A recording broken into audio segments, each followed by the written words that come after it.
मित्रांनो, MH nursing CT 2026 या एक्झामची तयारी करत असाल तर हा व्हिडिओ फक्त तुमच्यासाठी आहे, कारण आजच्या लेक्चरमध्ये आपण फिजिक्स या सब्जेक्टचे डायरेक्ट एमसीक्यू क्वेश्चन पाहणार आहोत. फिजिक्सचा सब्जेक्ट बऱ्याच विद्यार्थ्यांना खूप अवघड वाटतो, पण जर आपण बेसिक पासून कन्सेप्ट क्लिअर केला तर फिजिक्समध्ये आपल्याला आउट ऑफ मार्क्स देखील घेता येतील. तर मित्रांनो, मी धरती तुमची एज्युकेटर ग्लोबल ऑनलाईन या युट्यूब चॅनलवरती तुमच्या सगळ्यांचं स्वागत करते आणि आजच्या लेक्चरमध्ये प्रत्येक क्वेश्चन आपण डिटेलमध्ये डिस्कस करूयात, त्याचं एक्सप्लेनेशन पाहूयात, त्यासोबतच काही टिप्स आणि ट्रिक्स देखील पाहूयात. आता मित्रांनो, एमएच नर्सिंग सिटी मध्ये तुम्हाला जर टॉप करायचं असेल, तुम्हाला टॉप कॉलेजमध्ये ऍडमिशन घ्यायचं असेल तर आपली लाईव्ह बॅच तुम्ही लवकरात लवकर जॉईन करा, जी 12 तारखेपासून सुरू झाली आहे. आता यामध्ये तुम्हाला फुल सिलेबस लाईव्ह व्हिडिओ लेक्चर्स मिळतील. ते कधी मिस झाले तर रेकॉर्डेड लेक्चर्स देखील अवेलेबल आहेत. यासोबतच full syllabus plus chapter wise test series आहे, 2000 प्लस एमसी क्वेश्चन बँक आहे फॉर प्रॅक्टिस आणि रिव्हिजनसाठी फुल सिलेबस नोट्स देखील आहेत. यासोबतच मेंटरशिप आहे आणि तुम्ही कोर्स बाय केल्यापासून तुम्ही कॉलेजमध्ये ऍडमिशन घेईपर्यंत आमचा तुम्हाला कंटिन्यू सपोर्ट असणार आहे. आता मित्रांनो, नर्सिंग सीटी सोबतच तुम्ही जर पीसीएम सीटी, पीसीबी सीटी, जेडब्ल्यू, नीट याच एक्झामला देखील तयारी करत असाल तर त्याचे देखील कोर्सेस आपल्याकडे आहेत. आता तुम्हाला 5ही course at a time buy करायचं असेल तर त्याची फीस असेल फक्त 10,000 रुपये. ही कॉम्बो ऑफर असेल आणि जर सिंगल कोर्स बाय करायचा असेल तर त्याची फीस असेल 5,000 रुपये. तशी देखील आपल्याकडे फॅसिलिटी आहे. आता कोर्स जॉईन करायचं असेल तर दिलेल्या नंबरवरती तुम्ही कॉन्टॅक्ट करू शकता किंवा प्ले स्टोर वरती जाऊन ग्लोबल ऑनलाईन ऍप डाउनलोड करा, ओपन करा. ओपन केल्यानंतर नाव आणि नंबर एंटर केल्यानंतर तुम्हाला असा इंटरफेस समोर येईल. इंटरफेसच्या पहा डाउनवर्ड साईडला स्टोअरचा आयकॉन असेल, त्यावरती क्लिक करा. त्यावरती क्लिक केल्यानंतर तुम्हाला कोर्सेसचं पेज दिसेल. कोर्सेसच्या पेजच्या सर्च बॉक्समध्ये तुमच्या कोर्सचं नाव टाईप करा. खाली कोर्स येईल, तो कोर्स ओपन करायचा आणि एनरोल करायचा. त्यानंतर कोर्सेसच्या सर्व गोष्टी तुम्हाला ऍक्सेस होतील. चला तर आता लेक्चरकडे वळूयात. फर्स्ट क्वेश्चन आहे, the SI unit of force. फोर्सचं एसआय युनिट विचारलंय. फोर्स काय असतो? जेव्हा आपण एखाद्या वस्तूला ढकलू शकतो किंवा ओढू शकतो, म्हणजे काय तर फोर्स, बल, आणि याचं युनिट असतं न्यूटन. त्यामुळे करेक्ट ऑप्शन असेल ऑप्शन बी. आता इथे जर आपण म्हटलं डाईन, हे काय एसआय युनिट नाहीये तर सीजीएस युनिट आहे. याच्यामध्ये तुम्हाला कन्फ्युजन होऊ शकतं, त्यामुळे सांगते. त्यानंतर जूल आहे, हे एनर्जीचं युनिट आहे आणि वॅट हे कशाचं आहे? पॉवरचं आहे. नेक्स्ट क्वेश्चन पाहूयात. Which physical quantity is measure in pascal. खालीलपैकी कोणती फिजिकल क्वांटिटी, आपल्याला ऑप्शन्स मध्ये फिजिकल क्वांटिटी दिल्यात आणि त्यातली कोणती क्वांटिटी पास्कल ने मेजर केली जात आहे किंवा युनिट हे पास्कल आहे असं विचारलंय. तर प्रेशरचं युनिट हे पास्कल मध्ये आहे. प्रेशर हे पास्कल मध्ये मेजर केलं जातं. याला पीए असं सुद्धा रीड केलं जातं. ओके. आणि प्रेशर काय असतं तर force applied per unit area म्हणजे पास्कल. म्हणजेच फॉर्म्युला काय असतो तर फोर्स डिवायडेड बाय एरिया आणि युनिट काय झालं तर पास्कल झालं. त्यामुळे इथे करेक्ट ऑप्शन असेल ए. आता नेक्स्ट क्वेश्चन पहा. Work done is 0 when the angle between force and displacement is. आता इथे आपल्याला अँगल विचारलाय, बरोबर आहे. जेव्हा work done, work equals to 0 असेल तर अँगल किती असेल हे विचारलं.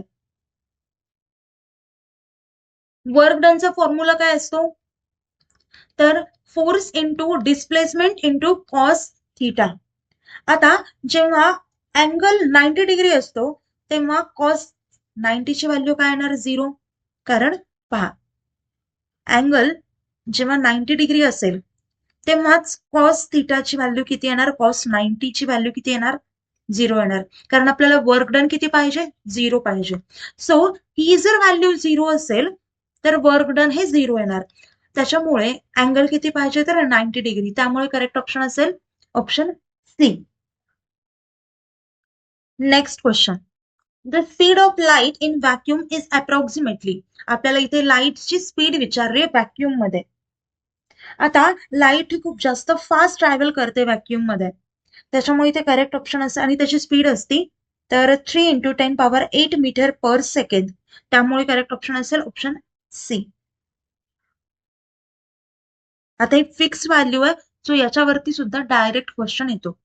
Okay. Next question. Which of the following is a scalar quantity. खालीलपैकी स्केलर क्वांटिटी आपल्याला विचारली आहे. स्केलर क्वांटिटीला काय असते? फक्त मॅग्निट्यूड असतं. Has only magnitude. याला डायरेक्शन असती का? तर नाही, डायरेक्शन नसती, नो डायरेक्शन. मग खालीलपैकी करेक्ट ऑप्शन कोणता असेल? तर स्पीड असेल, विच इज ऑप्शन डी. कारण स्पीडला डायरेक्शन नसते तर फक्त मॅग्निट्यूड असते, त्यामुळे करेक्ट ऑप्शन असेल D. Next question. The instrument use to measure electric current is. Options आहेत व्होल्टमीटर, गॅल्व्हॅनोमीटर, अमीटर, ओमीटर. तर इथे करेक्ट ऑप्शन काय असेल? अमीटर, म्हणजे ऑप्शन सी. इलेक्ट्रिक करंट कशाने मेजर केलं जातं?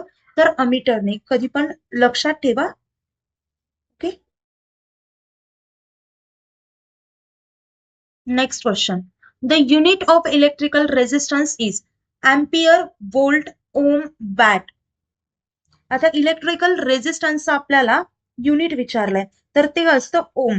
रेजिस्टन्स काय असतं? Resistance is the opposition to current flow, आणि त्याचं युनिट असतं ओम, ज्याला आपण असं देखील डिनोट करतो. त्यामुळे करेक्ट ऑप्शन असेल ऑप्शन सी. हे सिंबल कशाचं आहे? ओमचं आहे. Next question. Which law relates voltage, current and resistance. Options आहेत Newton's law, Ohm's law, Faraday's law आणि कुलम्स लॉ. आता ओम्स लॉ इक्वल्स टू काय असतो? V equals to IR. Voltage is directly proportional to resistance or current. So voltage is proportional to current. आणि इथे काय म्हटलंय? Which law relates voltage, current and resistance. या तिघांचं relation कोणत्या law मध्ये आहे? तर ओम्स लॉ मध्ये. त्यामुळे करेक्ट ऑप्शन असेल बी. न्यूटन लॉ मध्ये काय? मोशन बद्दल आहे सगळं. फॅराडेज लॉ मध्ये इलेक्ट्रोमॅग्नेटिक इंडक्शन आहे, आणि कुलम मध्ये इलेक्ट्रिक फोर्स आहे.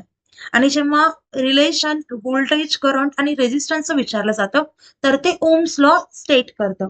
त्यामुळे ते करेक्ट ऑप्शन असेल B. Next question. The energy store in a stretch spring is. Options आहेत kinetic energy, heat energy, potential energy, electrical energy. तर इथे करेक्ट ऑप्शन असेल option C, which is potential energy. Energy stored due to position और shape is potential energy. आता एखाद्या शेपमुळे किंवा पोझिशनमुळे जी energy store केली जाते तर त्यालाच पोटेन्शियल एनर्जी म्हटलं जातं. त्यामुळे ते करेक्ट ऑप्शन असेल C. Next question. Which mirror is use as a rear view mirror in vehicles. Options आहेत plane mirror, concave mirror, convex mirror, cylindrical mirror. Option answer पाहूयात आपण. आता मित्रांनो, मी जे सगळे क्वेश्चन्सचे आन्सर सांगते ते फार शॉर्ट मध्ये सांगते, कारण आपल्याला व्हिडिओ लेंदी नाही बनवायचा.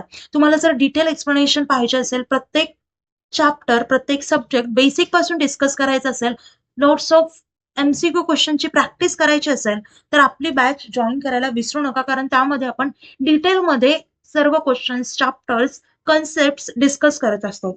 आता याचा आन्सर पाहूयात. तर इथे करेक्ट ऑप्शन असेल तुम्हाला C, which is convex mirror. Convex mirrors काय देतं? तर wide field of view and erect image देतं. म्हणजेच इन शॉर्ट काय याचा? तर इमेज जे आहे किंवा जे पण दृश्य आहे तर ते मोठं करून दाखवतं. त्यामुळे व्हेकल्सचे जे पण मिरर्स असतात तर त्याला आपण कॉन्व्हेक्स मिरर लावतो. त्यामुळे ते करेक्ट ऑप्शन असेल ऑप्शन सी. समजलं? आता मित्रांनो, आपलं लेक्चर इथे सेंड करूयात. आपला जो कोर्स लॉन्च केलेला आहे, जी नवीन लाईव्ह बॅच सुरू झालेली आहे, ती नक्कीच जॉईन करा. आता आपले लेक्चर इथे सेंड करूयात. कुठल्याही प्रकारचे डाऊट असतील तर मला व्हिडिओ खाली कमेंट करा किंवा दिलेल्या नंबरवरती देखील तुम्ही कॉन्टॅक्ट करू शकता. Thank you. Have a nice day. Bye.